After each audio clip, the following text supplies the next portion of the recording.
তারাতলা বিপর্যয়ে মৃতদের আর্থিক সাহায্য ও আহতদের ক্ষতিপূরণ ঘোষণা করেছেন মুখ্যমন্ত্রী শুভেন্দু অধিকারী। এখনো পর্যন্ত মোট 29 জনকে উদ্ধার, 9 জনকে মৃত ঘোষণা করা হয়েছে। 20 জন আহত, তাদের মধ্যে গুরুতর 4 এবং আশঙ্কাজনক 1 জন।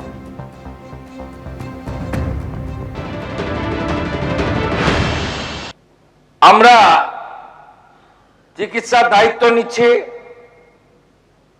এবং আমরা ঘোষণা করছি রাজ্য সরকারের পক্ষ থেকে মৃতদের পরিবারকে আবারও বলি, অর্থ দিয়ে মৃত্যুর ক্ষতিপূরণ হয় না, এটা স্বীকার করেও দায়িত্বশীল সরকার তার দায়িত্ব পালনের জন্য অঙ্গীকারবদ্ধ। 10 লক্ষ টাকা করে আমরা মৃত পরিবারকে আমরা আর্থিক সাহায্য এবং গুরুতর আহতদেরকে 1 লক্ষ, আহতদের সকলকে 1 লক্ষ টাকা করে আমরা ক্ষতিপূরণ দেওয়ার ঘোষণা করছি।